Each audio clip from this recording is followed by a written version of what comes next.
¿Cómo están amigos de la tribu digital de Innovatuber? Espero que estén súper bien el día de hoy, 4 de julio. Y hoy es un día muy especial para la tribu porque hoy me acompaña un personajazo. Hoy voy a entrevistar a Tecnochamán. Les cuento un poquito de él para que se den una idea de lo que vamos a platicar hoy, porque hoy vamos a abordar el tema del arte, el chamanismo, la tecnología y cómo está también revolucionando muchas cuestiones de nuestra conexión con nuestra ancestralidad. Él es doctor por la Universidad Complutense de Madrid, tiene una especialidad en arte contemporáneo, es poeta y artista visual, es miembro del CONACYT nivel 1 desde el 2016. Ha gozado de una beca sabática del CONACYT desde el 2018 hasta el 2019. Es miembro editorial del American Research Journal of History and Culture. Es miembro del Colegio Referis, del Centro Studi Americanisti Circolo Ameridiano en Perugia, Italia. Ha tenido más de 300 participaciones en congresos, coloquios nacionales, publicado libros en el tema del cuerpo en la cultura contemporánea y participado en obras colectivas en América y en Europa. Y para mí es un honor tenerte por acá en nuestra comunidad digital. El honor ¿Cómo te, es mío, el honor es mío. cómo te sientes de estar aquí en estos medios digitales y dar nacimiento, Tecnochamán, a este personaje? Pues mira, uno, lo voy a decir de esta forma, ¿no? Poética, y lo digo poética porque soy poeta y soy literato, ¿no? Uno está esperando nacer, ¿no? Ujú. Esperando, hay una espera por aparecer en el mundo, ¿no? Como diría Foucault, uno quisiera muchas veces ya estar en el discurso, ¿no? Y no iniciarlo. Uno muchas veces quisiera estar ya en el mundo, ¿no? A pesar de no estar todavía en el mundo.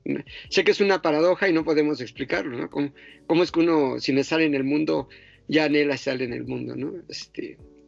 Entonces hoy, que es el Día de la Independencia de Sí, Estados Unidos, sí. que Estados Unidos era México, ¿no? En cierta forma se celebra también la independencia de México, ¿no? Porque la mitad de Estados Unidos era México. Entonces, me parece una fecha propicia para hablar de inicios o de recuperaciones o de afirmaciones existenciales Ujú, ujú. contradictorias.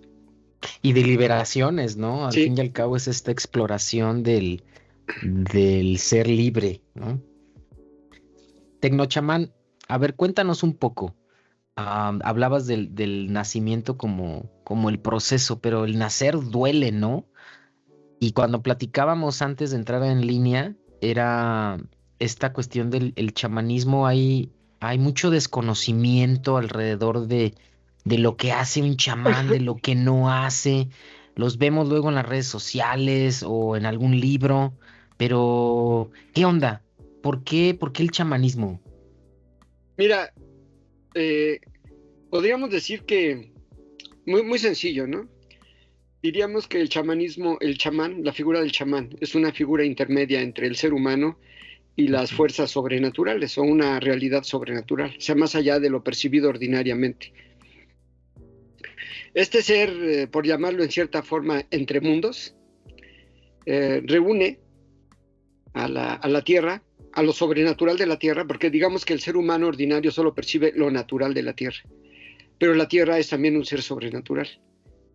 Eh, y el chamán reúne esa dimensión sobrenatural de la Tierra, que es el mundo en que vive, con la dimensión natural, que es donde viven los demás seres humanos. O sea, es un ser necesario para, eh, para vivir una conciencia completa con la Tierra, ¿no?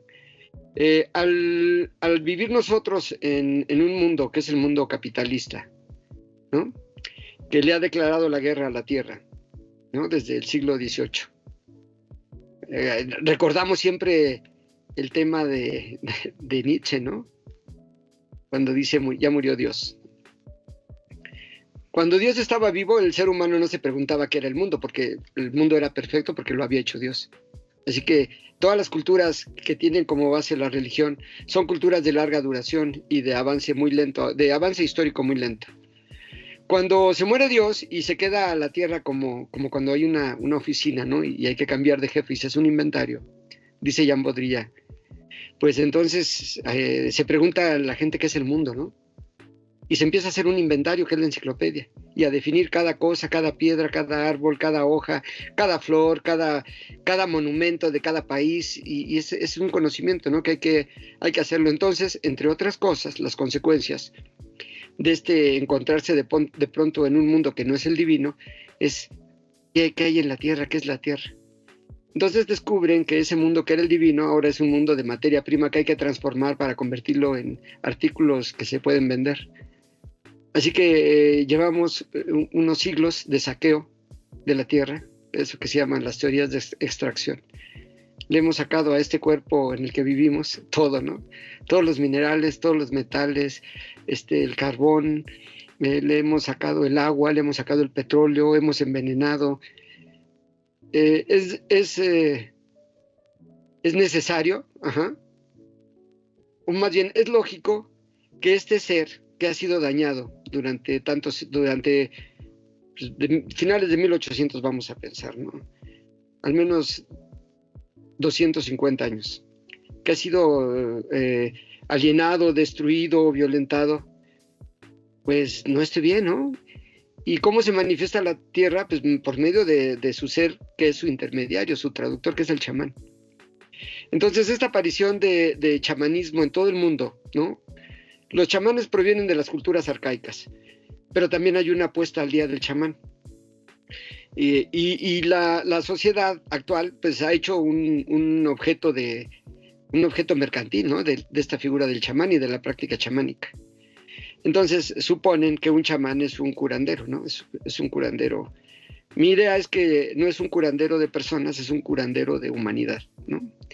Y a mí me gusta mucho la idea de los músicos, de los rockeros, de los hippies y de esas bandas que derivaron de los hippies, de Woodstock, ¿no? Y de estas figuras como Jim Morrison, y hay otros, ¿no? Que para mí llegan hasta Lenny Kravitz. Estos chamanes que no te curan un dolor de cabeza, que curan una sociedad, ¿no? Una sociedad está enferma, muy enferma, las sociedades opulentas, ¿no?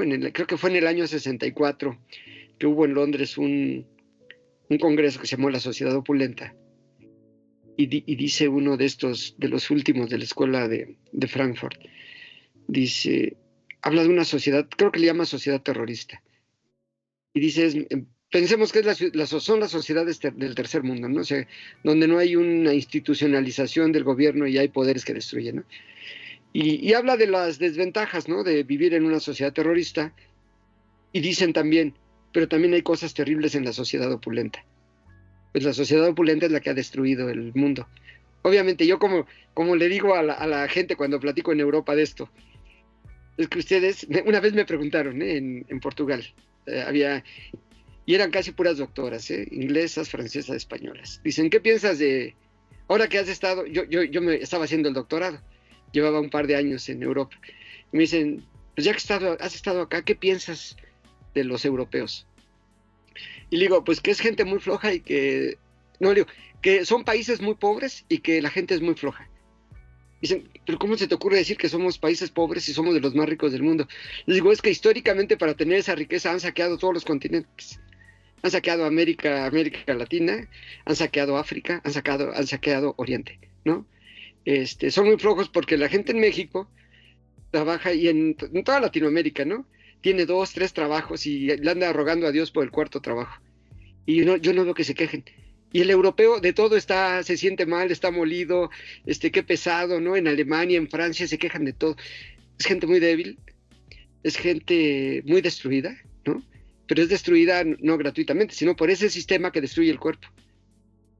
Entonces, el chamán siento que es una figura, es un personaje que reaparece como una necesidad de restablecer un contacto con la tierra. Es una figura romántica, por decirlo de este modo. Sí, fíjate, cuando hablas del contacto romántico con la tierra, la verdad es que tú sabes, te he contado que me encanta hacer montaña. En algunas montañas he tenido la oportunidad de la bendición de los abuelos de los pueblos para poder ascender algunas. Y es un proceso, como tú dices, el chamán o el abuelo. Es esta, yo le llamo como un portal, ¿no? Entre la concepción divina de la montaña y la conexión interna, ¿no? hace poco lo comentaba en un evento que fui, la sustentabilidad interna, cómo se conecta con la sustentabilidad externa, porque hoy está de moda eso, ¿no? Está de moda hablar de sustentabilidad, pero no puedes sentirla porque te está muy comercializada, o sea, no hay una conexión íntima con, con la tierra. Y yo ahí te preguntaría, eh, ¿cómo, cómo hacernos más sensible este discurso, tecnochamán? O sea, porque como tú dices, ves al chamán y esto ya no es mío, yo ya soy moderno, ¿no? O sea, en el tema latino, yo ya soy occidental, entonces esto ya no va. Cuando tenemos una gran riqueza, que coincido contigo, aunque los chamanes están en distintas partes del mundo, eh, en América Latina tenemos una riqueza muy especial por la conexión con la selva, con la conexión con las plantas, con la conexión con la montaña. Pero ¿cómo hacernos más sensibles a estar más abiertos a que un abuelo de un pueblo originario, a que un chamán te puede generar esta conexión con la madre tierra? Mira, yo creo que hay como una especie de adormecimiento, ¿no? Aletargamiento histórico. Por decirlo histórico, me refiero a que depende de las condiciones materiales, ¿no? Nos vendieron durante bastante tiempo, no sé, desde finales del 19 hasta la actualidad, la idea de que la ciudad era la solución moderna a la existencia del ser humano. Es el lugar donde viven más cómodo, donde se controlan mejor las cosas, o sea, las interacciones humanas, los recursos. Es un signo de triunfo, ¿no? La ciudad. Eso aparecía. Eh, Me parece que el primer golpe de desgaste de esta idea fue la pandemia, ¿no? Que mucha gente descubrió que se podía ir de la ciudad y que podía estar en el campo y que podía estar en países eh, que tienen una dimensión todavía o matices arcaicos, ¿no? Como México, que puedes estar en un pueblo. Entonces, fue una huida de las grandes ciudades del primer mundo a otros espacios, ¿no? Esto que le podemos llamar escapismo en términos artísticos fue lo mismo que experimentó el pintor de la segunda mitad del siglo XIX, queriendo escapar de la civilización con la que identificaban a París.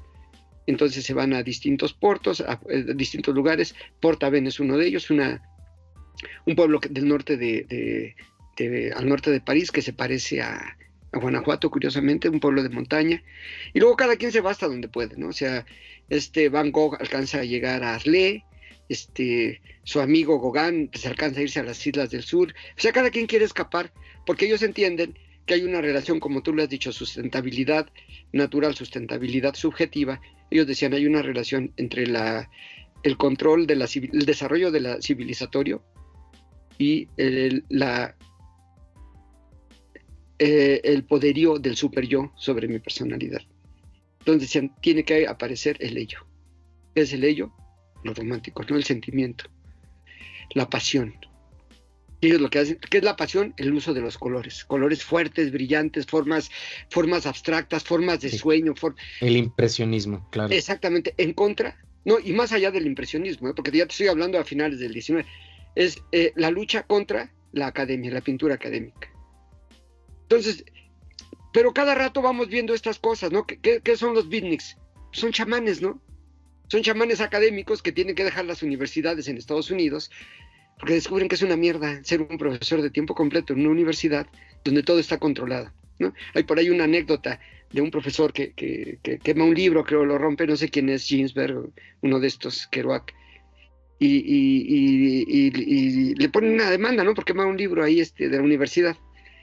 Entonces, del mismo modo, cuando hacen Bauhaus, como en el año 32, Paul Klee, o Paul Klee, como se le llama en Suiza, deja la escuela y se va 3 meses, y lo van a buscar, y lo encuentran en Holanda, y dice, es que yo no puedo vivir como artista encerrado en una institución que es Bauhaus, la Universidad del Arte, checando entrada y teniendo que estar ahí todos los días, ¿no? Entonces, este deseo de escapar que se da en este mundo actual, pues ha estado también garantizado por otra cosa que tengo que decir que es muy importante y nos une a ti y a mí en este sentido, que es el encuentro con la naturaleza mediante prácticas deportivas. En tu caso el montañismo, en mi caso el running. Entonces ha habido un montón de rutas que se han hecho al paso de unos 10 años, donde la gente va redescubriendo la montaña, ¿no? Las bondades de la montaña, desde qué aire respiras en comparación de una ciudad, comes en un pueblo de por ahí, ves los paisajes, ves la niebla, y se dan cuenta que la ciudad no era la maravilla que les habían contado, ¿no? Donde todo lo que quieres hacer en la ciudad tienes que pagar por ello. Vas al cine, tienes que pagar, vas al centro comercial, te tomas un café, tienes que pagar. Vas a la montaña de hacer trekking o vas a hacer running y te llevas tu jarrito de agua, tu botecito de agua, tu café, y allá te lo echas, ¿no? Entonces, mucha gente que yo conozco así dice, caramba, es que en la montaña no gasto nada, ¿no? Y si me voy con mis amigos, termino en una cervecería o termino en ese. Entonces, pero van descubriendo la montaña, ¿no? Y se sienten cómodos con la montaña. Yo cuando veo tus fotos, esta foto que pusiste acá en el cartel, por supuesto que me acuerdo de la película, de la obra de pintura del caminante, ¿no? El tipo que está entre las montañas de Gaspar Friedrich. Entonces, es uno de los paradigmas de la pintura del romanticismo, ¿no? O sea, es el Sí, hombre que ha llegado hasta la cima, que representa, curiosamente, aunque es la cima, no representa psicoanalíticamente el super yo, sino el descenso hacia el ello. No está arriba, está abajo. Y sin embargo, no tiene temor, ¿no? No tiene temor porque ha llegado a encontrar sus abismos y sabe toda la riqueza que tienen esos abismos, ¿no? Ahora, ¿qué son estos abismos? Es lo que ha sido reprimido por la sociedad occidental. Es decir, es lo unheimlich, ¿no? Pero siempre lo unheimlich es lo familiar que se va y vuelve y nos asusta. Pero en esta obra entendemos que lo unheimlich es lo que vuelve y nos da gusto porque nos reintegra, o sea, nos vuelve plenos. Sí, no, totalmente de acuerdo contigo. Fíjate, yo cuando veo la montaña, cuando la siento, no veo la cima, veo el abismo. Ese es el abismo, la cresta, ¿no? El tocar la tierra y sentirte infinitamente inferior con la gran madre, ¿no? Y empiezas a conversar con la magia de la gran madre, ¿no? Y es cuando artísticamente, de hecho, la conversación me está llevando a entender más estas obras de Van Gogh, de Gauguin, estas obras naturalistas, ¿no? El propio Velasco acá en México, que si bien es más paisajista, no tan impresionista, sí utiliza esta gama de colores tan salido de la parte académica de Europa que venía en México, ¿no? Y que retrata la montaña en este movimiento más romántico. Y fíjate, estamos llegando como en la unión de eso, o sea, el chamán es como este traductor de la naturaleza que te hace conectar con estos arquetipos naturales de una nueva manera. De hecho, siempre lo digo, Tecnochamán, cuando vamos a la montaña con algunos grupos, yo le digo, este no es una caminata de montaña, es un peregrinaje. O sea, no solamente es la foto y la selfie, no, a ver, vamos a entrar en un lugar donde a la madre tierra le gusta ser caminada y cantada. Y creo que ahí es donde entra esta parte mística del chamán, que ahora con la parte tecnológica, pues bueno, vamos descubriendo, ¿no? Yo soy mucho de que esta vida no es la única. O sea, simplemente recordamos pasajes de otras energías o de otros mundos y vamos dándole sentido. Y ahí yo preguntarte, Tecnochamán, o sea, ¿por qué nos cuesta tanto? Tú comentabas a esta parte de la autocensura. ¿Por qué nos cuesta tanto hablar de la magia que existe cuando vas a la montaña, cuando estás con un abuelo de alguna comunidad, cuando estás como descontaminado de la ciudad, así lo voy a decir, ¿eh? Descontaminado de la racionalidad que luego envuelve la ciudad? Eh, ¿Por qué no hablamos tan fácilmente de la magia que ocurre? Lo que pasa es que en términos formativos, institucionales, tenemos, digamos que en nuestra formación luchan el ángel y el demonio, ¿no? Así de simbolizados. O sea, el super yo y el ello. Y eso se puede interpretar de forma psicoanalítica por Freud como Eros y Thanatos, o en términos de Erich Fromm de biofilia y necrofilia, ¿no? Como somos formados institucionalmente en escuelas, predomina lo académico, que vamos a pensarlo en arte, el academicismo surge en el siglo finales del XVIII. ¿No? Curiosamente, pues digo, no curiosamente, es también la época en que surge el sistema universitario. que los modelos napoleónicos y Sí. estos, Y el tema industrial, además. y las disciplinas científicas, ¿no? Si uno lee a Foucault. Entonces, tenemos una formación que rechaza lo romántico. ¿Qué es lo romántico? El vínculo con la naturaleza, el uso de drogas, el restablecimiento de relaciones con otros poderes como la magia, la brujería, etcétera, etcétera. Digamos que así como el arte no ha podido existir solamente en el sentido o en el carril académico, sino que ha necesitado del expresionismo, del romanticismo, que luego lo puedes ver como expresionismo, como dadaísmo, como surrealismo, como expresionismo abstracto norteamericano, como arte del cuerpo, o sea, entonces estamos en cierta forma escindidos. Y cuando yo hace rato te comentábamos, ¿qué es lo que pasa en muchas universidades, ¿no? Que propios colegas, ¿no? Se quejan y que dicen, no, es que a mí no se me permite hablar de tales autores. Y yo les digo, ¿dónde dice que no hables? Entonces hay una autocensura. Esta autocensura proviene de una mala conciencia alojada en nosotros, que es la conciencia académica. Cuando hace falta el restablecimiento, o sea, las dos partes, ¿no? Tanto de nuestra formación como de lo que nos constituye a nosotros, que es el sentimiento y la pasión. Y hace rato tú lo decías, es que en Europa hay más libertad, sí, hay más libertad. Por ejemplo, tengo un colega que está haciendo una maestría en Viena, sí, en filosofía, y tienen materias de literatura y filosofía. Y a lo mejor aquí en filosofía, en la Universidad de Guanajuato, vas a encontrar solamente filosofía pura, ¿no? Casi. O sea, no deriva hacia prácticas sentimentales ni pasionales, ¿no? Entonces, hay universidades en otros sistemas, en otros países. Es que es la segmentación, o sea, es la segmentación del conocimiento. Lo que tú y yo estamos haciendo es integrar estos mundos y realmente es volver al origen. Es que es encontrar lo humano, ¿no? Porque eso es lo humano. O sea, no somos solamente racionales, somos sentimentales y pasionales. Ahora, con el ascenso de la burguesía, y eso uno lo puede ver, por ejemplo, en las obras de Foucault, Claro. de la sexualidad, por ejemplo, el origen de la sexualidad en la época clásica. Como hay la erradicación de todo este tipo de prácticas que tienen que ver con el cuerpo, ¿no? Como la masturbación, en su libro de los anormales. Y todo esto que busca erradicar esa parte humana, en vez de negociarla, la erradica. Sí, la clausura. Entonces, hay un libro de Barker que se llama Temblor y Cuerpo, donde dice cómo en esta época del neoclásico, o que Foucault le llama la época clásica, es difícil hablar de ciertas cosas con respecto a la sexualidad del cuerpo. Y dice Barker que uno lo que hace es la época, dice, de los diarios, en que la gente, como no puede hablar, empieza a escribir. Y hay un montón de diarios. Y ahora parece que estamos otra vez en una época así. Estamos en una época muy moralista. Estamos como en una época decimonónica, ¿no? El siglo XIX.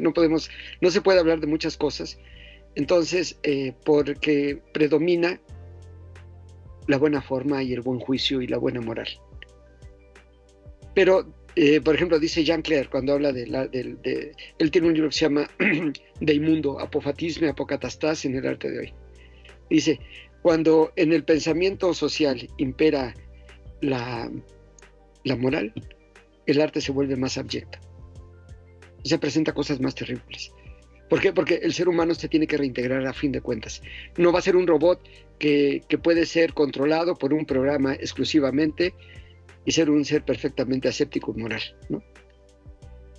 Aunque pareciera que es la estructura luego desde el punto de vista tecnológico, que es mi área de investigación y que yo digo, a ver, espera, ¿dónde está la parte humana? Y coincido contigo, la parte romántica, porque si ya vivimos en un panóptico digital, porque es algo que lo veo clarísimo, y que estamos debatiendo entre humanizar o no a la inteligencia artificial, ¿dónde rayos va a quedar esta conexión con la naturaleza?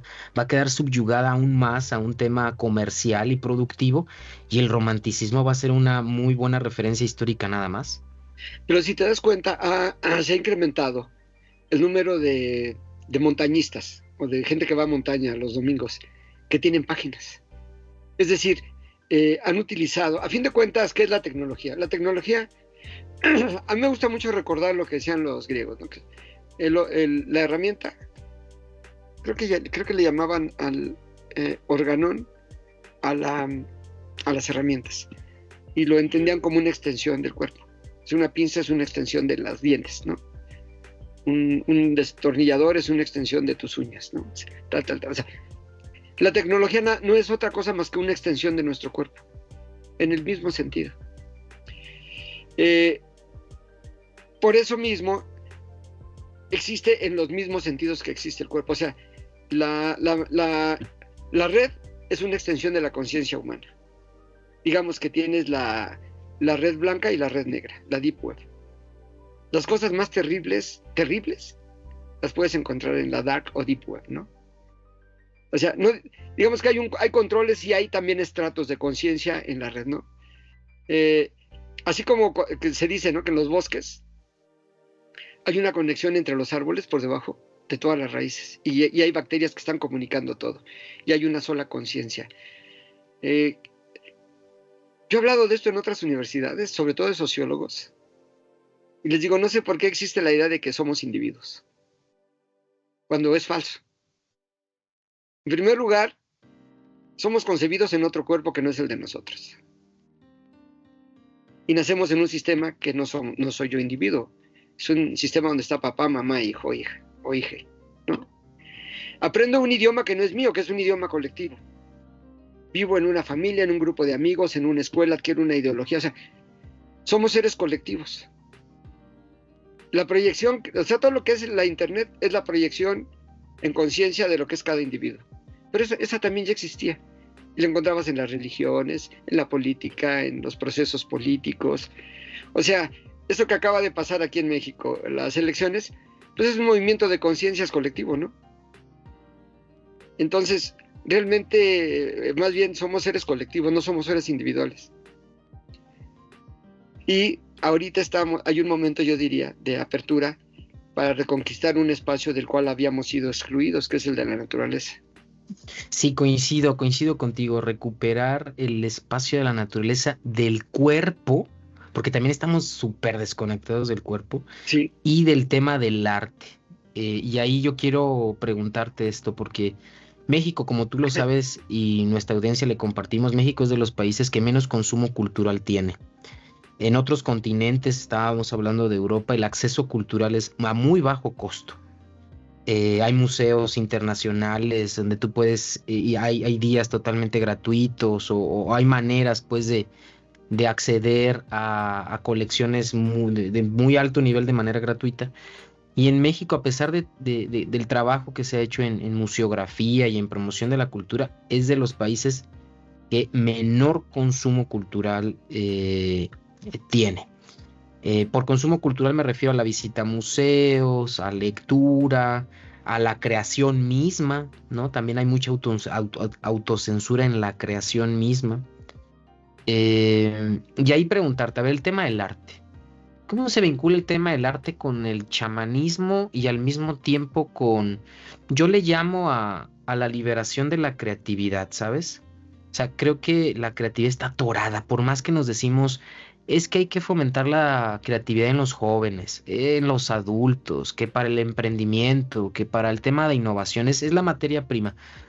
Pero creatividad, si no estás conectado con tu energía interna, con tu magia, como un ser energético, social, y también con tu propia aura, y luego con la parte de la naturaleza, pues simplemente estás racionalizando la creatividad y no integrándola a un componente más espiritual. ¿Qué piensas de eso? Mira, el año pasado estuve en Londres. Bueno, estuve en el Reino Unido, porque también estuve en Escocia. Y me sorprendió que allá todos los museos, la entrada es gratuita. Dicen, el arte es del ciudadano, ¿no? He estado en otros países donde son caros, ¿no? En comparación de México, los museos. Pero cuando tú hablas con gente de las humanidades, del área de humanidades de Europa, de Inglaterra, de Holanda, de Italia, de Alemania, te dicen algo que como mexicanos nos parece sorprendente. Nos dicen, en México hay mucho más cultura que en Europa, mucho más manifestaciones culturales, mucho más diversidad. La forma en que se comportan en la fiesta, o sea, todos bailan, todos tienen sentido del ritmo. Yo a un colega italiano le preguntaba, oye, ¿tú por qué te viniste a México? ¿Por qué dejaste Spoleto, un pueblo cerca de Roma? Dices que aquí todo es musical en México. Digo, ¿a qué te refieres con musical? Armonioso. Yo creo que a veces tenemos una idea equivocada de lo que somos y de lo que tenemos, ¿no? Y esa idea me parece que proviene de la época colonial, ¿no? O sea, de la época imperial. O sea, somos una colonia, tenemos que ser inferiores que Europa. Así que sobrevaloro Europa. México, pues, a mí me gusta muchísimo. Yo a pocos museos voy en México, la verdad. ¿Qué prefiero? Ir a un tianguis de chácharas. Prefiero ver un pueblo medio abandonado, ¿no? O sea, no cuidado, sino me gusta ver la mancha, la pátina. Me gusta ver lo diferente, ¿no? Lo que vuelve particular un lugar. Porque si tú estás en Europa, todo está uniformado, ¿no? Todos los pueblos son iguales. Totalmente, esa es la magia. La gente se viste igual, ¿no? ¿Por qué en México la gente se viste tan diferente? Afortunadamente, porque no hay mucho dinero y compra en la paca, ¿no? La bendita paca. Entonces, eso es un montón de colores, un montón de cosas, de estilos, y dicen, wow, o sea, viene un europeo y te dice, caramba, la cocina mexicana es increíble. Y tú que has estado en Europa lo sabes. ¿Por qué? Porque es un producto de muchos procesos, ¿no? O sea, por eso es patrimonio de la humanidad, ¿no? Nada más hay 4 cocinas patrimonio de la humanidad. La francesa, la mediterránea, la japonesa y la mexicana. Nada más 4, ¿no? Entonces, mucha cultura. Yo creo que somos un país, en términos sociales, fíjate, sociales, tecnológicos y culturales, estamos sometidos al mismo paradigma del fútbol. Es decir, no hay desarrollo ni reconocimiento. ¿Qué pasa con el fútbol? Ahorita que México fue eliminado de la Copa América. Se dan cuenta de todas las carencias, porque es un sistema que gana mucho dinero, el del fútbol en México, pero que lo hace es que trae jugadores jóvenes de América Latina, de cualquier país, bueno, sobre todo Argentina, Brasil, Ecuador, ahora de cualquier país. ¿Y por qué los traen? Porque pasan por 4, 5, 6 intermediarios y se van inflando, y es un negociazo. Traer tantos jugadores que regularmente su posición son delanteros o medios, no le das oportunidad de desarrollo a los jugadores mexicanos. Es decir, yo siempre, cuando me dice la gente, ¿por qué México es tan pobre? Yo soy sociólogo, entre otras cosas. ¿Por qué México es tan pobre si es una gran economía, si hay tantos recursos? Porque toda América Latina fue una colonia de España. Sí, totalmente Después de acuerdo. Se convirtió en países gestionados por gerentes impuestos por las compañías norteamericanas y europeas. Sí. Entonces, ese es el paradigma hoy. Y por eso es que por eso aquí perdió el PAN, ¿no? Y el PRI, que tenían esa visión gerencial. Vamos a darle trabajo a Calderón, las Iberdrola y a Peña Nieto, para que sean trabajadores de nosotros, gerentes que estén explotando a los mexicanos, y luego ya cuando les vaya mal, porque son unos rateros, ya los traemos aquí, ¿no? Y los protegemos. Entonces, esta visión de políticos gerentes para potencias extranjeras, yo digo que la tenemos todavía aquí en términos artísticos. Sí, ¿no? Y ahí preguntarte, o sea, regresar al tema del arte, porque tú dices, ¿por qué México es tan pobre? Mira, tú vas a Europa y ves guarachitos de los que podemos ver aquí en cualquier tianguis de 90 euros. Ves ropa que se están pirateando los diseños huicholes, los diseños de nuestras culturas originarias. Yo los acabo de ver en Madrid y de precios estratosféricos. Digo, a ver, ¿qué está pasando? ¿Europa ahora está con esta nueva colonización? ¿O al latinoamericano? Y voy a ser muy crítico aquí. Al latinoamericano me incluyo. Nos hace falta una descolonización de nuestro pensamiento, porque también como investigadores, si quieres ser reconocido como investigador, tienes que hacerla bien en Europa. O en Estados Unidos al menos, ¿no? ¿Para qué? Para que tu gremio latino diga, X profesor ya está publicando en Europa. Entonces, también creo que estamos bien, bien colonizados todavía. Y el artista mismo, bueno, yo lo veo, ¿no? Hay propuestas artísticas muy buenas en México, pero que no salen, obvio, el tema de cultura y el tema de presupuesto está muy limitado. No creemos en la producción artística latinoamericana. Es que, mira, por ejemplo, ahorita que hablabas me parece que ahí hay un problema muy grande, ¿no? Dices, nos roban los diseños de los pueblos originarios, ¿no? De México. Hay un problema terrible porque mucha gente de clase acomodada, de grupos privilegiados, se queja de eso. Es que ya Chanel o Balenciaga o la que tú quieras, ¿no? Tomó este diseño. Pero ellos tampoco lo valoran aquí. No lo reconocen aquí. Lo ven en el cambio hacia allá, pero no lo valoran aquí. ¿Qué pasó con esta chica que salió en la película de Roma, que fue rechazada por un gran sector de la población, vamos a decirle en términos Yalitza Aparicio, fifi, ¿no? O sea, por su aspecto. Pero mucha gente que no la acepta, sí se molesta de que se lleven los diseños, de que se roben los diseños, ¿no? Entonces, me parece una hipocresía, una doble cara, una doble moral, un doble rasero de moral, porque no hay un reconocimiento de los pueblos originarios. Y por ahí yo recuerdo que leía un libro hace mucho tiempo que decía sobre lo indígena en México. Y decía, en México es una cultura hipócrita que solo respeta al indio muerto, o sea, como algo mítico que puede venerar, no como al indio actual, ¿no?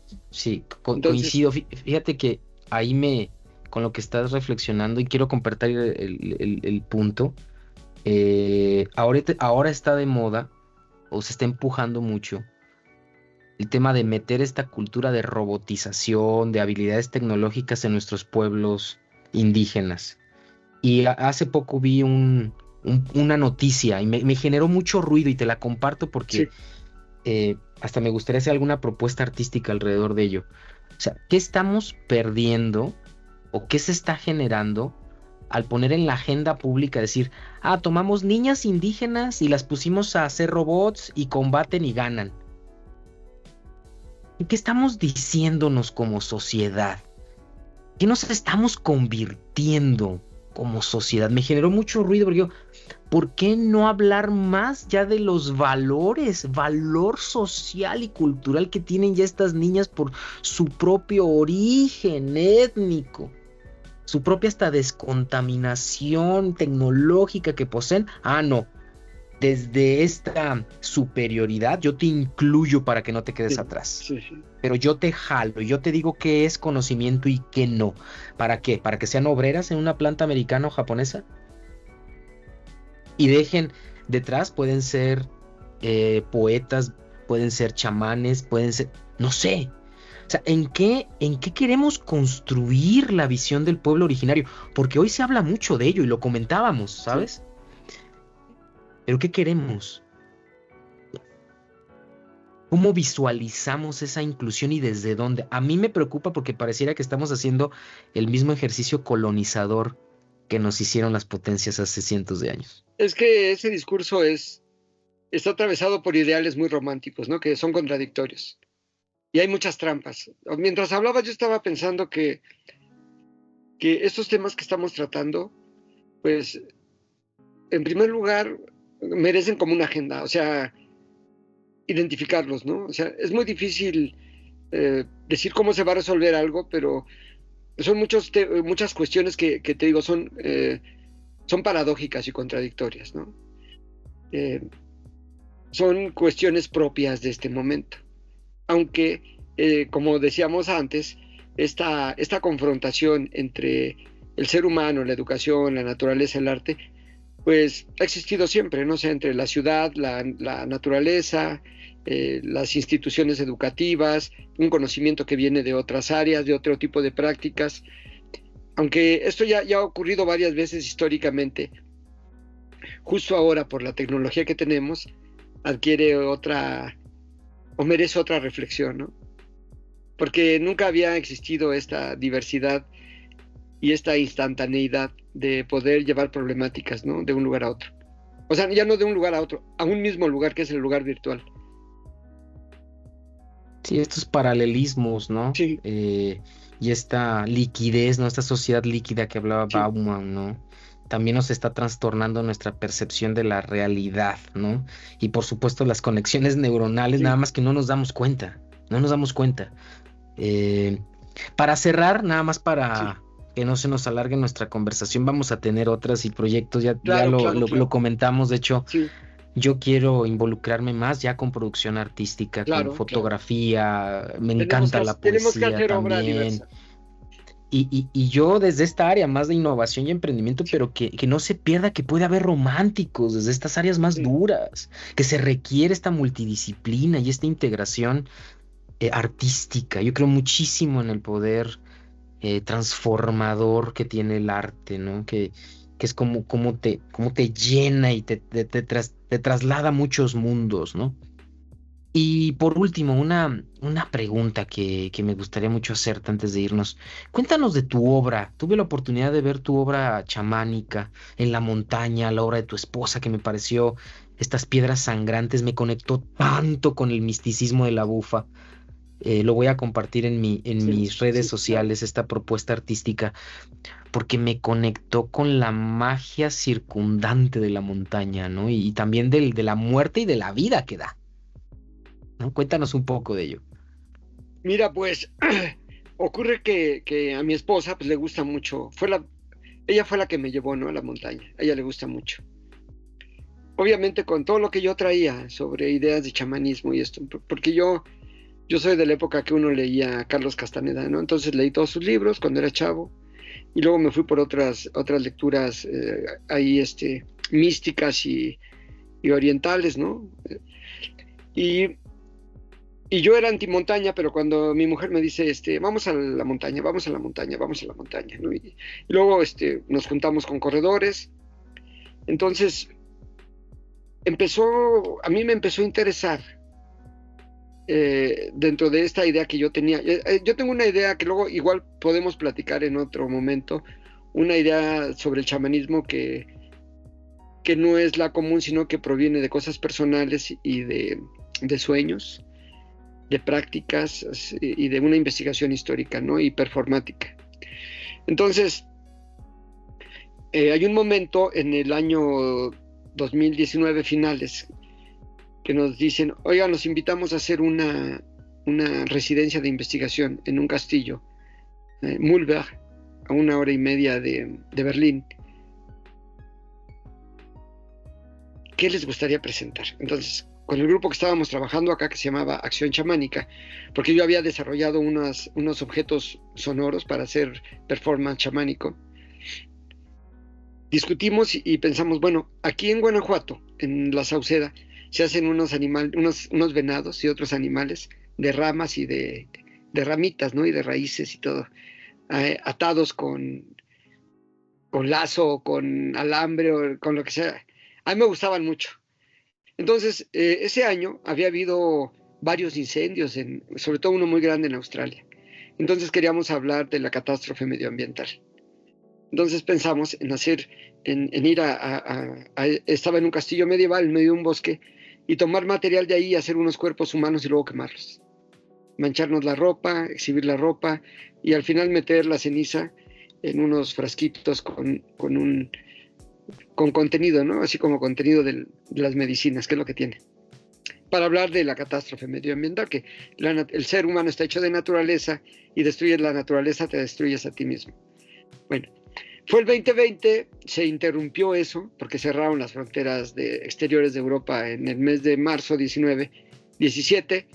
Yo tenía el viaje el 19 y decidimos con gente de Alemania, Estados Unidos, España, hacer un grupo para hacer trabajo, cómo se estaba viviendo la pandemia en cada lugar. Entonces hicimos un trabajo de pandemia, hicimos otro de chamanismo.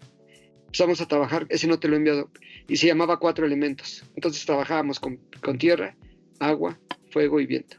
Cada quien buscaba pues un ambiente propicio para hacer obras de este tipo. La mayoría eran mujeres artistas. Y fuimos derivando hacia las piedras, ¿no? O sea, después de los 4 elementos surgió la piedra. ¿Qué podemos decir de las piedras? Entonces empezamos a trabajar tienes ahí también por ahí lo de la danza del torito ahí por la cueva, delantito de la cueva rumbo en los Picachos, ¿no? Rumbo a Calderones, con las comadres. Entonces, las piedras en el sentido junguiano estaban hablándonos, ¿no? Querían comunicarse con nosotros y en cierta forma compartir una conciencia que es muy grande en comparación de lo efímera que resulta la conciencia humana, ¿no? Pues, ahí tienes una conciencia. O sea, las piedras no son seres vivos, pero son seres existentes y tienen una conciencia. No tienen una vida biológica como nosotros, pero existen en este cúmulo de elementos existenciales, unos biológicos, otros no, que es el planeta, y cada uno tiene una conciencia y una vibración y compone todo un conjunto de conciencia que es la conciencia terrestre, ¿no? Por eso es que derivamos hacia ese tipo de obras que nos encanta hacer obra en las montañas, encontrar signos en árboles, en plantas, en agua, en piedras. Y espero que contigo hagamos una obra, Paco, también, porque yo vi un video tuyo que tienes ahí subiendo a Santa Rosa. Algo tenemos que hacer. Sí, de hecho te encontré en una etapa donde estoy listo para la producción artística. O sea, Qué bueno. también yo he estado muy, muy autocensurado en ese sentido, también porque he estado mucho en el mundo racional, en el mundo mente, ¿no? Pero bueno, mis propias raíces familiares, artistas en mi árbol genealógico, músicos, entonces la parte artística ahora está hablando, ¿no? Y quiere hablar, además te lo dije en el tema de fotografía, mi padre fotógrafo, mi tío artista plástico, tengo otro tío músico, entonces es como, ¿cómo integro eso, ¿no? En un tótem que me ha llamado muchísimo a redefinirme qué es la montaña, ¿no? Y redefinirse no desde la cima, conquistar la cima, que es el paradigma, sino desde el abismo, desde la construcción de ese ir y venir del abismo y la cima constantemente, pues para conocerse a sí mismo, que dicen por ahí, es que ya bastante tiene uno con conocerse a sí mismo, ¿no? Especialmente en una época donde hay una gran confusión, hay una gran ansiedad, y como académicos también es bien importante resolverse primero para resolver al otro. Claro. Y el arte es un camino. Yo siempre he dicho, es que es un camino. Hay muchos caminos, pero el arte no necesita traducción. O sea, tú ves un Rubens, tú ves un Tiziano, tú ves un Klee, tú ves un Pollock, ¿no? Y es sin idioma, es métete en la, Sí. en la concepción del mundo del artista. Y eso es pocos rubros o escenarios tienen esa globalidad, ¿sabes? Como lo tiene el arte. Sí, no, totalmente de acuerdo. Entonces, algo haremos, ya lo compartiremos acá en la tribu. Sí, para Que ir. estemos por lo pronto el tema de las fotos, que te he dicho que estoy acabando un libro. Me viene el tema del libro, porque el último tramo de esa montaña interna es el que más me ha costado escribir ese último capítulo, pero ahí vamos. De hecho, podemos Y presentarlo en Ciudad de México.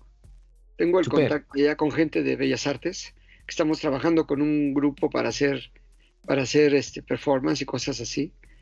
Entonces podríamos presentarlo allá con un performance, ¿no? Que sería muy bueno, muy interesante. oh, Les, va súper a bien. les gustaría mucho. Excelente, Tecnochamán. Pues bueno, Sí. vamos a cerrar nuestra charla por acá porque podríamos pasar otra No, hora claro, para esto hay platicando. mucho por hablar. Hay mucho tema Yo para por... otra ocasión quiero hablar de una novela que estoy escribiendo Sí, sobre sí, chamanismo cuéntanos. y montaña, pero digo, ya es mucho contar, ¿no? Como para ahorita. Es una novela que la empiezo a escribir en el año 2020 con lo del COVID. Súper. Y bueno, es una novela interesante porque pues es una adaptación muy particular al tema actual. El COVID es un invasor alienígena y existen las muertes y todo esto. Y quienes se dan cuenta de esto son un grupo de patinadores que se juntan con unos chamanes y estos son como herederos de los guerreros aztecas, ¿no? Los patinadores. Entonces es un viaje de travesía por montañas, volcanes, donde aparece la montaña como un dispositivo Sí. de recepción de ondas estelares. la pirámide como una duplicación, pero ya más humana, simbólica, de la montaña, y todo el sistema de cavernas y todo, los mensajes que llegan al magma y luego se regresan por el volcán y por las cuevas y todo esto. Y es muy interesante porque son escenarios chamánicos, el Popocatépetl, Real de 14, Valle Chaco en Nuevo México, y para terminar en el Pentágono. Entonces, me hiciste recordar la novela de Antonio Velasco Piña, no, que no se la, llama no, como, no la he leído. búscala, se llama Sí. como Mi hija, Regina, de Como Antonio mi- Velasco Piña. Sí. Y entonces sí me gustaría hablar de esto porque es una novela que yo creo que me faltan unas 50 páginas para terminarla. Llevo 200. Y había tenido problema para terminarla, pero parece que en un viaje que hice ahora a Europa y estar pensando ciertas cosas, se me resolvió el aspecto narrativo del final. Entonces, Súper. es muy interesante porque es eso, es el chamán, ¿no? El chamán, el tempero, el chamán, el que Claro, escucha la el naturaleza, conector, el sí. que escucha la voz de la tierra y el que guía a los humanos, ¿no? Que quieren salvarse. Claro. Es eso. Tecnochamán, pues te agradecemos muchísimo tu tiempo y a la tribu, a la gente que vea esto. Suscríbete al canal, comparte el contenido y pues nos vemos en un próximo café. Y muchas gracias, Tecnochamán, por Vale, tu yo tiempo. agradezco a la tribu y aquí estamos. Gracias. Hasta luego.